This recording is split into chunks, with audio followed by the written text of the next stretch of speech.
Salut tout le monde, j'espère que vous allez bien. Moi ça va, je me remets doucement et j'étais très impatiente de vous retrouver.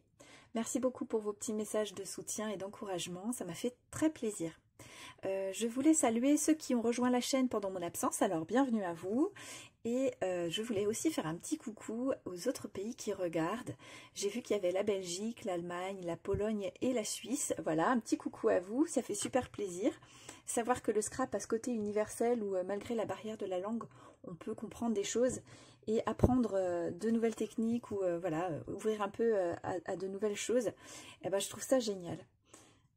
Alors, je vous ai préparé une petite série toute simple sur l'utilisation de la scoring board action. Alors, vous allez me dire, c'est un basique, beaucoup connaissent cette scoring board, mais moi, personnellement, je n'utilisais pas complètement ces fonctionnalités. J'ai fait quelques recherches et je me suis dit, mais pourquoi ne pas vous les partager? Parce que j'ai trouvé pas mal de petites infos et on peut faire quand même beaucoup de choses avec la scoring board. Donc voilà, je vous propose pour commencer un truc tout simple, ça va être les enveloppes.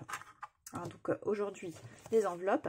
Alors pour commencer, la scoring board, elle est vendue avec cette cartonnette que je vous conseille de garder parce que dessus, il y a quelques instructions et quelques infos, notamment ici pour faire les boîtes.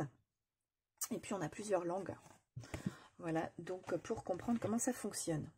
Elle est vendue, donc cette scoring board, avec deux faces, la face pour les rainures. Donc ici, on est en inch, ici, on est en centimètres. Et puis, à l'arrière, vous avez des dimensions en inch, des dimensions en centimètres. Celles-ci, ce sont pour les enveloppes. Vous avez une ligne de rainurage. Pardon, je suis hors cadre.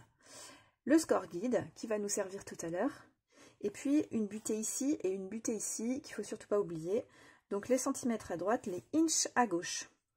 Voilà. Et puis là, on a de quoi faire un gaufrage à froid pour le papier.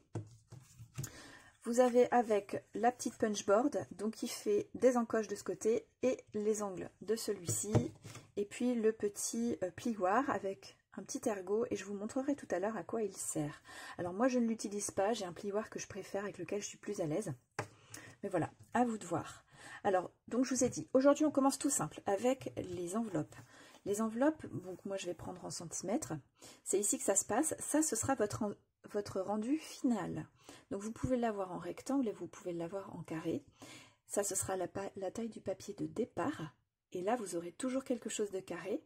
Et ça, c'est la scale mark, c'est-à-dire votre première marque, la première rainure qu'il va falloir faire. Je dis bien la première et non pas les trois autres. Sinon, vous allez avoir un résultat incohérent pour votre enveloppe. Je vais vous montrer. Alors, j'ai choisi un papier qui fait 18 par 18 parce que je voulais avoir une enveloppe de 9 par 12,5 de manière à faire par exemple un mini album avec ça. Papier craft, hein, tout basique, super sympa à décorer, voilà. Et puis surtout, vous allez pouvoir voir les rainures avec parce que j'avais essayé de les faire avec du papier coloré. Je vous montrerai le résultat tout à l'heure, mais on ne voyait pas les rainures. Alors, pour cette enveloppe qui fera 9 par 12,5, donc un papier de départ de 18 par 18, il est déjà découpé, votre scale mark, elle sera à 7,6 cm.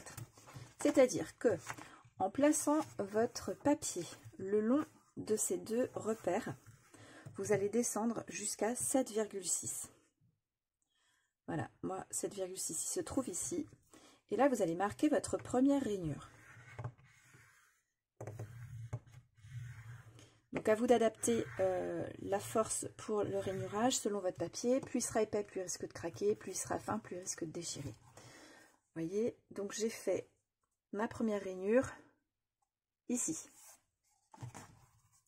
Ensuite, on tourne dans le sens inverse des aiguilles d'une montre. Et là, on oublie ces repères-là. Maintenant, votre repère, ça va être la rainure que vous venez de faire juste avant. Vous allez la placer face au score guide. Voilà, qui est ici. Et donc on continue en faisant le rainurage, toujours dans la grande ligne de rainurage. Voilà, on tourne une autre fois dans le sens inverse des aiguilles d'une montre. On remet la dernière rainure face au score guide. Donc comme vous voyez, mes rainures ne sont pas égales par rapport au coin puisque je vais avoir un résultat rectangle. Voilà. Et donc la dernière.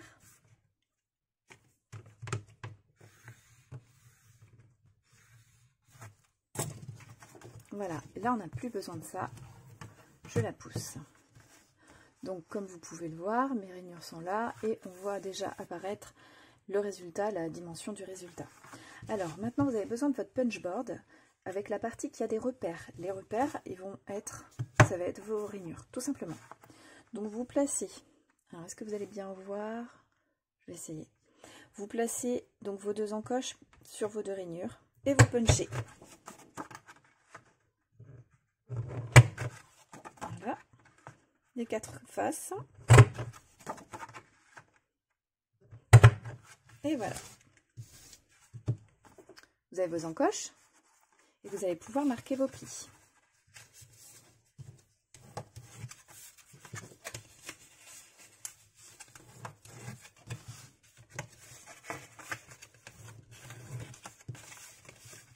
Donc vous pouvez voir grâce à vos encoches que votre papier va vraiment pas gêner au niveau de la fermeture.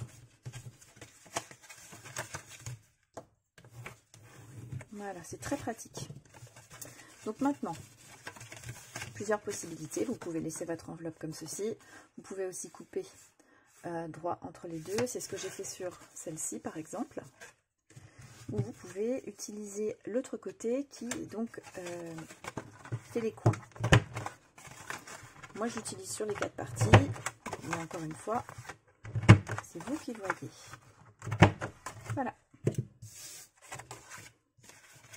Tac. Alors maintenant on va pouvoir aussi rajouter un petit motif. Je vous ai dit que j'allais vous montrer à quoi servait ce petit ergot. C'est pour votre embossage à froid. Alors pour moi ça va être l'intérieur de l'enveloppe. Je vais faire une petite étoile. Alors c'est toujours un peu difficile parce qu'on ne voit pas à travers. Donc essayez de vous positionner bien au centre. Donc vous pouvez utiliser ce petit ergot. Moi pour ma part j'utilise un autre outil. Alors là, la difficulté, c'est de sentir jusqu'où va votre motif pour le suivre.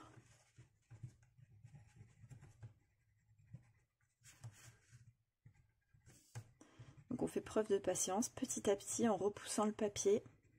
Là, plus votre papier sera épais, plus ce sera difficile. Mais ça fait de très jolis résultats. J'aime beaucoup, moi, personnellement. Je l'utilise quand j'utilise du papier très fin. C'est vraiment super beau. Voilà le résultat. Bon, je l'ai fait à l'envers. Mais c'est pas grave. Hop, comme j'ai un papier uni des 2 côtés et que je ne l'avais pas collé. Et voilà le résultat. J'ai fait mon collage.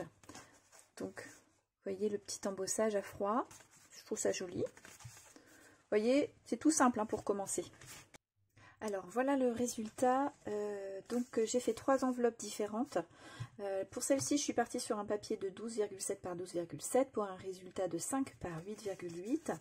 Donc j'ai coupé droit entre les 2 côtés et puis j'ai fait de même ici, sinon ça dépasse. Et je trouvais ça plutôt sympa pour ce format d'enveloppe. Voilà, j'imagine bien pouvoir mettre un petit ticket, enfin, voilà, je ne sais pas ce que vous en pensez, mais ça me plaît bien, je ne l'avais jamais faite. Franchement, ça me donne des idées. J'ai fait celle-ci, alors avec une base 15 par 15, donc la deuxième. Le résultat, c'est un carré de 8,5 par 8,5. Voilà, donc j'ai arrondi le dessus, hop, et puis, bon, j'ai mis un petit embellissement pour imaginer un peu ce que je pouvais mettre.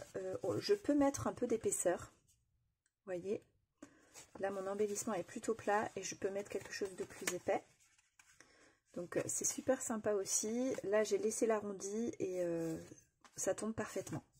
Pour celui-ci, c'est celui qu'on a fait ensemble, donc je suis partie sur une base de 18 par 18 pour un résultat de 9 par 12,5.